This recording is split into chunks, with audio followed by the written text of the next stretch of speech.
Saat kita memikirkan penemu terhebat sepanjang sejarah manusia, ada beberapa nama yang terlintas di benak kita, seperti Henry Ford, Wright bersaudara, Thomas Edison. Namun, ada satu nama yang tidak terlalu terkenal. Saat Anda mencolokkan ponsel, menyalakan lampu, atau menggunakan lemari es, Anda harus berterima kasih kepada Nikola Tesla. Video kali ini adalah kisah tentang seorang jenius yang terlupakan, dan kisahnya dimulai dari bagian akhir. Pada tanggal 7 Januari 1943, seorang pembantu yang bekerja di Hotel New Yorker masuk ke kamar 3327, di mana dia menemukan mayat seorang pria berusia 86 tahun yang sudah tinggal di hotel itu selama 10 tahun terakhir. Tesla mati sendirian dan bangkrut. Dia bertahan hidup dengan makan biskuit dan susu hangat, serta terobsesi memberi makan burung merpati liar. Salah satu penemu terhebat sepanjang masa menghilang dalam ketidakjelasan dan meninggal tanpa uang sepeser pun. Tesla lahir di kota Similjan di Kroasia pada tanggal 10 Juli 1856. Ia lahir saat terjadi badai petir. Menurut cerita yang beredar, di tengah proses kelahiran, sang bidan mengatakan anak ini akan menjadi anak kegelapan, dan ibunya menjawab, tidak, ia akan menjadi anak terang. Kata-kata ini seolah perlahan menjadi pertanda kesialan di sekitar Tesla kecil. Ketika Tesla berumur 5 tahun, dia menyaksikan kakak laki-lakinya jatuh dari kuda dan kemudian meninggal. Saat masih anak-anak, ia mulai melihat penglihatan disertai kilatan cahaya, sehingga membingungkan mana yang nyata dan mana yang khayalan. Penglihatan tersebut memacu kemampuannya untuk memikirkan penemuan-penemuan di kepalanya dengan begitu rinci. Dia bahkan tidak perlu menuliskannya. Kemampuan unik ini diwariskan oleh sang ibu, Duka Mandlik, yang memiliki memori eidetik, kemampuan mengingat gambar dari memori dengan presisi tinggi. Ayah Tesla adalah seorang pendeta dan ingin agar ia menjadi pendeta juga. Namun Tesla tertarik pada bidang teknik. Ketika ia terjangkit kolera saat remaja dan hampir meninggal, ayahnya berjanji untuk mengirimnya ke sekolah teknik jika ia selamat, dan secara ajaib dia berhasil. Dia belajar di Austria, di Technical College of Graz, dan konon ia bekerja keras dari jam 3 pagi sampai jam 11 malam setiap hari. Para profesor khawatir dia akan mati karena kelelahan. Tesla memiliki pikiran yang indah. Dia bisa melakukan kalkulus di kepalanya dan berbicara 8 bahasa. Dia adalah murid yang baik pada awalnya, tetapi tidak menyelesaikan sekolahnya. Dia keluar dari sekolah karena kecanduan judi dan memutuskan hubungan dengan keluarganya agar mereka tidak mengetahuinya. Tesla berpindah-pindah dari kota ke kota di Eropa dan akhirnya tiba di Budapest. Kemudian bekerja sebagai tukang listrik di sebuah perusahaan telepon. Suatu hari, saat berjalan-jalan di taman kota, dia mendapat pencerahan tentang pengembangan cara baru untuk menghasilkan listrik menggunakan arus bolak-balik. Ini akan menjadi penemuan terbesarnya yang akan mengubah dunia. Pada tahun 1882, ia menetap di Paris untuk bekerja di perusahaan listrik Thomas Alva Edison, cabang Perancis. Dia mulai memasang lampu dalam ruangan, namun para manajer memperhatikan bakatnya dan menyuruhnya melakukan pekerjaan yang lebih rumit, merancang dan membuat dinamo dan motor. Tak butuh waktu lama, dia diangkat menjadi teknisi senior. Dia melakukan perjalanan ke seluruh Eropa, memperbaiki masalah-masalah di cabang Edison lainnya.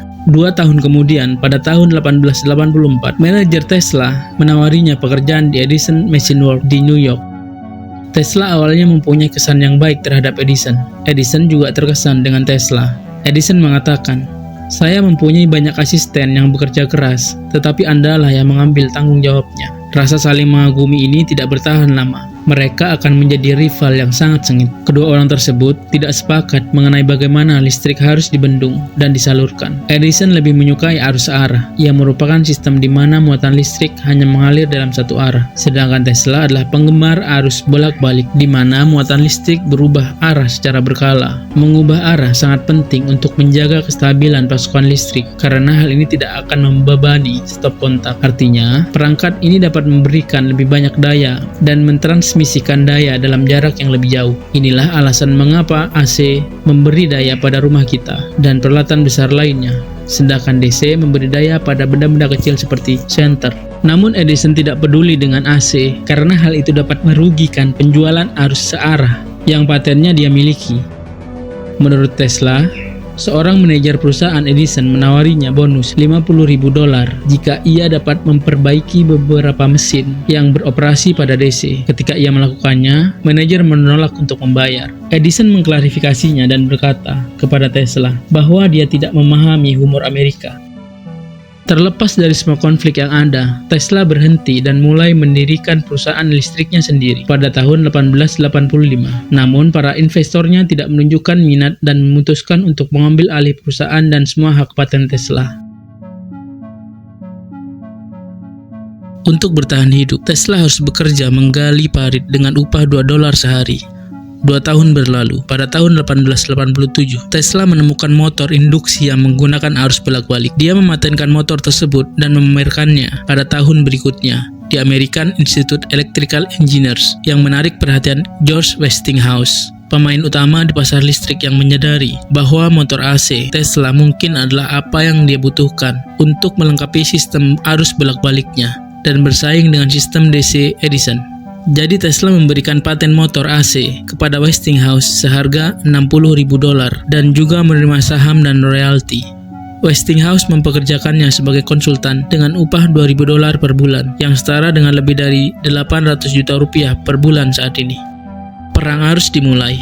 Edison berusaha keras untuk mendiskreditkan Westinghouse dan Tesla. Edison diam-diam membuat kursi listrik yang menggunakan arus bolak-balik untuk membuktikan betapa berbahayanya sistem listrik AC yang dibuat oleh Tesla. Perusahaan Edison juga menyiksa hewan di depan umum untuk membuktikan pendapatnya. Pada tahun 1903, mereka menyetrum seekor gajah sirkus bernama Topsy dan memproduksi sebuah film tentang gajah tersebut yang berjudul Menyetrum Gajah. Lambat laun, hal-hal baik terjadi pada Westinghouse dan Tesla. Pameran listrik diadakan pada tahun 1893. Pameran serba listrik pertama ini merayakan ulang tahun ke-400 penemuan Amerika oleh Christopher Columbus.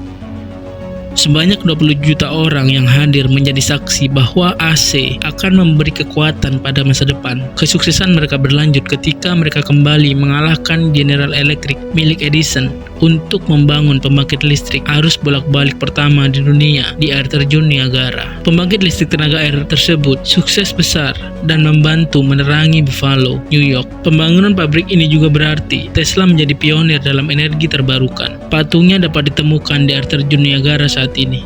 Westinghouse dan Tesla memenangkan perang arus dan arus arah Edison mulai dihapuskan. Tapi ada masalah. Perusahaan Westinghouse kehabisan uang dan akhirnya terlilit hutang sebesar $10 juta. Pada tahun 1897, dia pergi ke Tesla dan bertanya apakah royaltinya dapat dikurangi dalam upaya putus asa untuk menyelamatkan perusahaan. Tesla begitu terdorong oleh rasa belas kasihan terhadap temannya, sehingga ia memutuskan kontraknya. Dia berterima kasih kepada Westinghouse karena mempercayainya ketika tidak ada orang lain yang mempercayainya. Tesla dengan rela meninggalkan royalti sebesar 12 juta yang dalam istilah sekarang akan bernilai lebih dari 4,8 triliun rupiah. Seandainya dia mempertahankan royalti tersebut, kemungkinan besar dia akan menjadi orang terkaya di dunia dan orang pertama yang memiliki kekayaan bersih $1 miliar. Tindakan belas kasihnya kepada temannya yang merobek kontraknya menyelamatkan Westinghouse. Sebagai imbalannya, Westinghouse membayar $216.000 untuk hak paten penggunaan AC selamanya. Dengan uang tersebut, Tesla menjadi mandiri secara finansial dan mendirikan serangkaian laboratorium di New York untuk proyek-proyek baru. Ini adalah periode penemuannya yang terbanyak. Dia memegang lebih dari 300 paten sepanjang hidupnya. Dia menciptakan versi awal penerangan neon, turbin Tesla, turbin tanpa bilah untuk kendaraan. Ia mempelopori teknologi sinar X. Penemuan menonjol lainnya adalah remote control pertama pada tahun 1898. Ia mengendalikan miniatur perahu di Madison Square Garden di New York. Hal-hal ini jauh lebih maju dari masanya, sehingga orang banyak mengira dia menggunakan sihir untuk membuatnya bergerak. Ini akan menjadi nenek moyang drone yang dikendalikan dari jarak jauh saat ini. Salah satu penemuannya yang paling terkenal adalah kumparan Tesla, sebuah perangkat yang dapat menghasilkan listrik bertegangan tinggi dalam jumlah besar. Karena kumparan tersebut, ia menemukan bahwa ia dapat mengirim dan menerima sinyal radio yang kuat jika sinyal tersebut beresonansi pada frekuensi yang sama. Pada saat Tesla sedang bersiap untuk menyiarkan sinyal radio pertamanya, bencana terjadi. Kebakaran menghancurkan laboratoriumnya pada tahun 1895. Ia kehilangan penelitian dan peralatan selama bertahun-tahun. Api tersebut akan menjadi titik balik dalam hidupnya yang berujung pada keterpurukan. Pada saat ia mengerjakan radio, seorang pengusaha Italia, Guglielmo Marconi, juga mengerjakan radio di Inggris. Ia mencoba memperoleh hak paten di Amerika namun ditolak karena selalu mirip dengan milik Tesla. Namun segalanya berubah ketika Marconi mampu mengirim pesan radio transatlantik, mengirim pesan melewati Samudra Atlantik pertama di dunia pada tahun 1901. Menggunakan 17 paten milik Tesla. Tesla tidak pernah mempermasalahkan pencapaian Marconi ini. Edison kemudian memberikan dukungan finansialnya kepada Marconi. Pada tahun 1904, kantor paten Amerika Serikat tiba-tiba berubah pikiran dan memberikan Marconi hak paten atas penemuan radio. Tidak pernah ada alasan yang diberikan atas keputusan ini, namun dukungan finansial yang kuat yang diterima Marconi dapat menjelaskan segalanya. Marconi kemudian memenangkan hadiah Nobel Fisika pada tahun 1911 yang diraihnya berkat karya Tesla. Tesla sangat marah dan menggugat Marconi. Kasus ini berlarut-larut di pengadilan selama bertahun-tahun dan hanya diselesaikan demi kepentingan Tesla setelah kematiannya.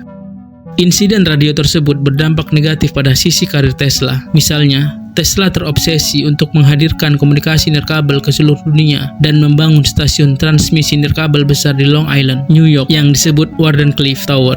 Dia membayangkan sebuah dunia di mana kita dapat mengirim dan menerima pesan secara nirkabel. Sekali lagi, dia jauh lebih maju dari zamannya. Namun investor tidak cukup percaya pada proyeknya. Mereka menarik diri dan mengandalkan penemuan radio Marconi. Hal ini menyebabkan Tesla mengalami kehancuran finansial. Dia tidak punya pilihan selain meninggalkan proyek impiannya pada tahun 1905 dan akhirnya kehilangan menara Wardenclyffe karena disita. Kesehatan mental Tesla memburuk. Dia menjalani dekade masa hidupnya di New Yorker Hotel mulai tahun 1933. Westinghouse Corporation mempekerjakannya sebagai konsultan dan membayar kamar untuknya. Dia hidup tanpa sewa namun meninggal dalam hutang. Jadi mengapa salah satu penemu terhebat sepanjang masa menghilang dan mati tanpa sepeser uang pun? Bisa dibilang Tesla sedang tidak beruntung, seperti ketika api membakar laboratoriumnya di New York. Namun alasan utamanya adalah karena Tesla bukanlah seorang kapitalis. Dia membuat keputusan yang tidak akan diambil oleh mereka yang memiliki lebih banyak kecerdasan bisnis, seperti menyerahkan royaltinya untuk motor AC. Dia tidak khawatir tentang uang. Ia prihatin dengan pencarian ilmu pengetahuan demi kemajuan umat manusia. Dia ingin mengubah dunia dan ia melakukannya. Bergabunglah dengan kami dan jangan lewatkan petualangan berikutnya dalam menjelajahi misteri-misteri kehidupan. Tunjukkan dukungan kamu terhadap channel ini dengan cara komen, like, dan subscribe.